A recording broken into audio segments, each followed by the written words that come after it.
In this video, I'm going to be talking about the story of Mac Miller. And to have a good idea about his legacy, it's important to know the state of music and culture at this time. My name's Alex Majewski, also known as J Sky, and with that being said, let's get into this shit. In 2009 and 10, music was in a really dope place. After the death of the genre grunge, rock as we knew it was at a major decline, leaving room for hip-hop to grow at rapid speeds. Also in the mainstream, we would see genres like indie and pop music blending and collaborating in the same musical playground as rap, but in a new and unique way. Bands and artists like Vampire Weekend, Drake, Lil Wayne, Kid Cudi, Odd Future, Asher Roth, Arcade Fire, Owl City, MGMK, filled our iPods on the daily. It was around this time when I would say going to college started to really become streamlined, and it was more common to go than not to. Basement parties and frats and smoking blunts with your friends became the norm, and having a friend that got hooked on pills and had to go to rehab was no longer the exception. I know because I was a sophomore that year when I discovered Mac Miller's music. Snapbacks, backpacks, and a skateboard to get you from point A to point B made me feel like I was living on top of the world, and Mac Miller's music was the blueprint for every 18, 19-year-old kid to look up to. He was approachable, had cool and accessible lyrics, and quite honestly felt like the dude sitting on the couch smoking at last week's basement party. He was one of us and here to stay. Malcolm James McCormick was born in Pittsburgh PA, January 19th, 1992.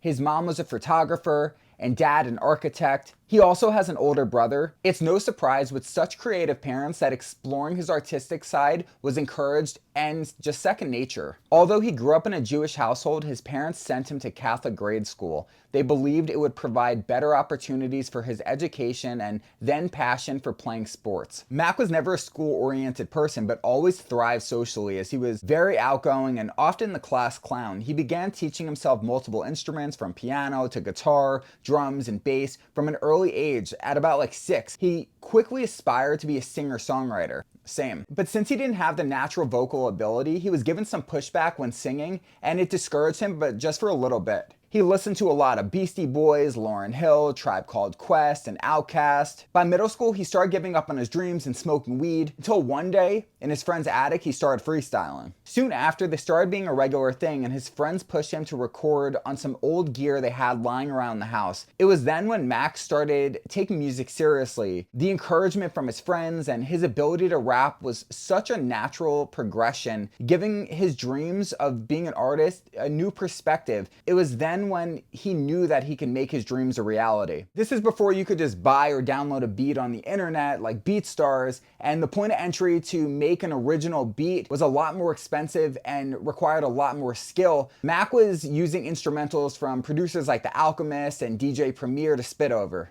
If you remember on old bootleg mixtapes, they always would have instrumentals because it was really popular for people to freestyle and make mixtapes of their own using the existing beats. And just the culture in general, there were tons of amazing shows on BET such as 106 in Park and Big Tigga, Rap City in the Basement. If you haven't seen them, definitely check out some old clips on YouTube. These shows would foster some amazing moments in hip-hop, from Freestyle Fridays to countless interviews and live performances. Mac's first mixtape, But My Mackin' Ain't Easy, under the name Easy Mac, in 2007. This was his first mixtape, but he was only 15 years old. Although it wasn't a groundbreaking tape, he for sure showed some potential for his age. At this time, he was performing at venues like the Shadow Lounge while still in high school, sneaking in and building a name for himself in the Pittsburgh scene. Mac was never a great student and rarely would be seen going to class unless he was showing up to school to hand out some mixtapes. His follow-up tape was a duo project called The Ill-Spoken How High, which makes a lot of sense because he spent more time smoking weed and making music than going to class. Over the next few years, he kept dropping music and making a name for himself locally. By 2009, he'd settled on the name Mac Miller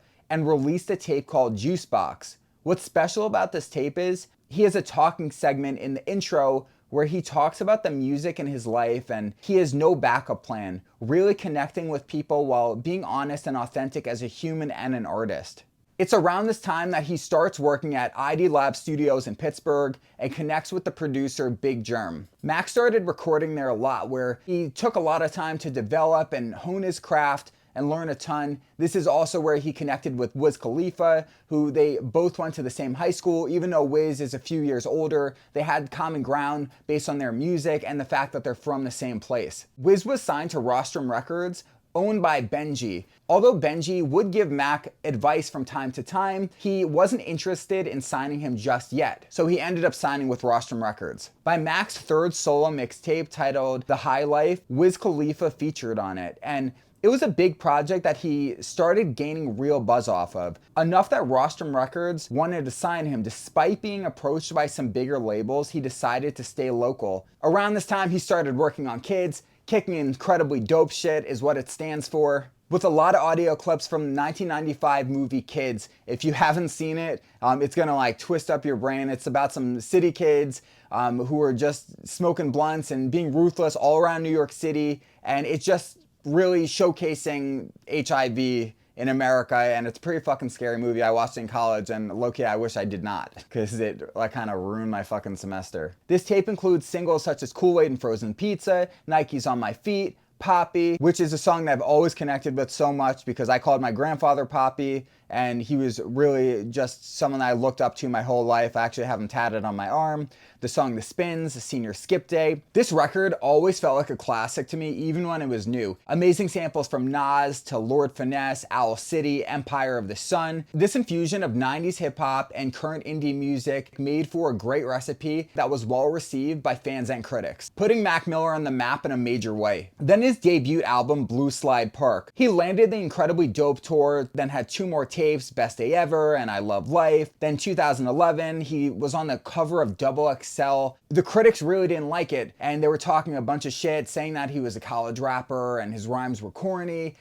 Although they were talking so much shit, he still was growing a lot of popularity. Fans and people all over the world really liked his music, but this did really weigh on him, and it made him feel like shit. They were comparing him to people like Asher Roth, who is fucking corny. Although myself and so many other people thought his music was incredible, you have to remember he was only 19 or 20 years old at this time. He had a lot of success extremely quickly. Being that young, it really weighed on him and his mental health in a major way. Some bangers off that record include Frick Frack Market, which I would play every time I was pre-gaming with my friends in their dorm and they would get annoyed and shut it off. Missed Calls, Smile Back. He then takes some time between that record and his follow-up, which is titled Macadelic. This is the album where he stopped thinking about what kind of music he should make and just starts saying what he wanted to say. Also, to manage the stress, he started taking promethazine. You could hear the shift in his music on this record. He was maturing, and it was a bit more jazzy and a lot more wavy. He made this record looking to be fulfilled creatively and also to prove to the world that he was a true artist. This record featured big artists like Lil Wayne, Juicy J, Joey Badass, who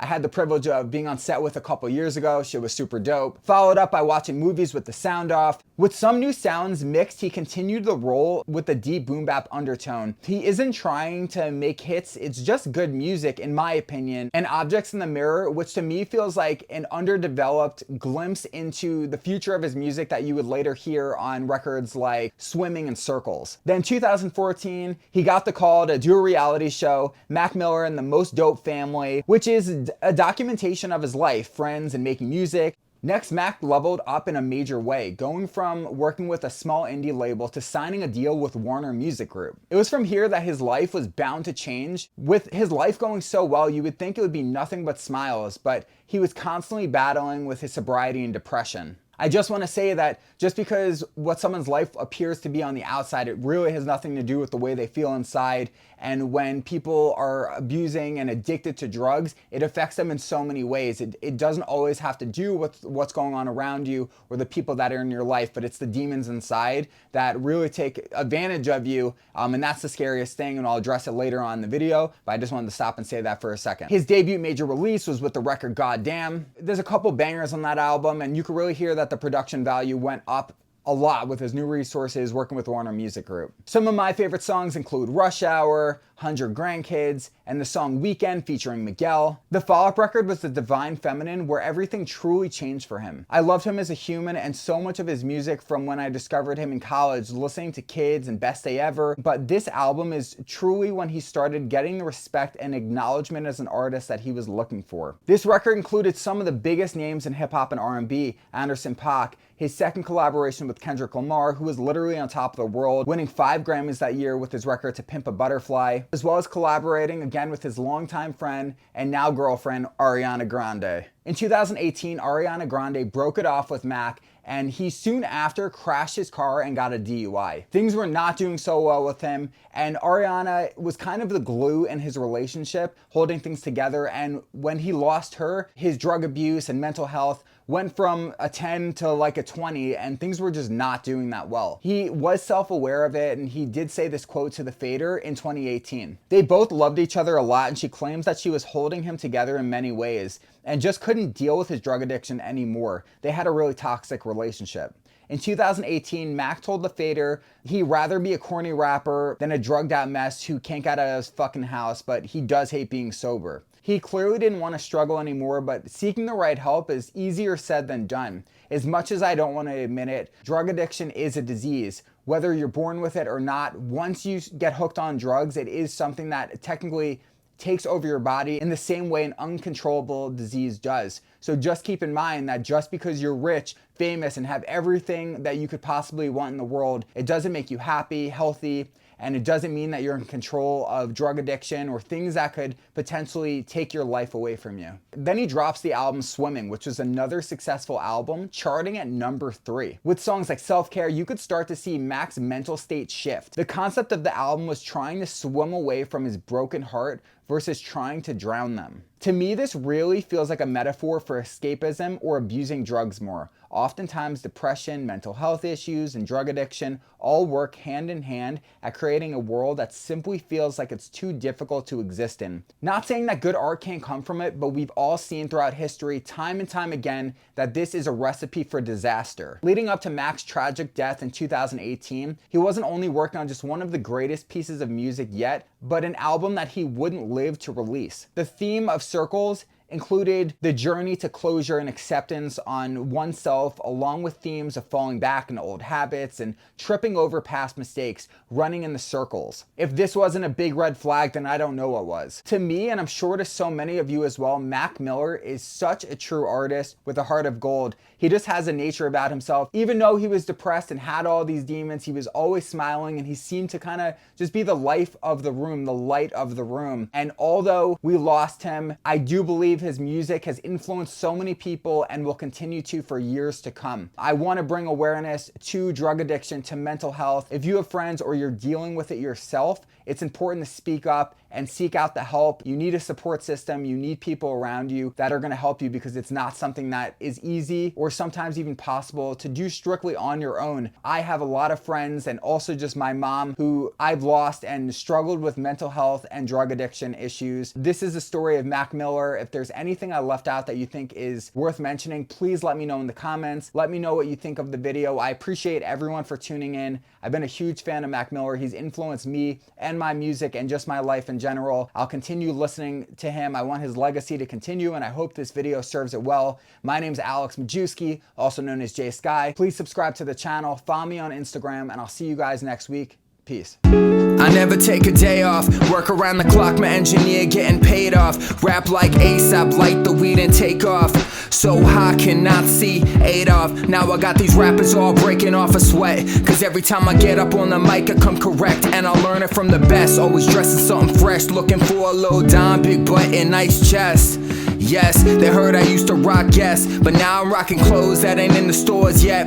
Travel back in time, I'm in a vortex, trying to make it out of work, think I need more reps. Used to take the bus, now the boy jets, cause kids got me buzzing like a fucking hornet. They say I got next, tell them that I got now. It's all Disney, boy, my family proud. Make them say ow, make them say oh. The hoes that tell you yes, the same ones that tell you no. Whoa, I ain't just an average Joe, way above the average flow, but my life is most dope. Rest in peace, Mac Miller.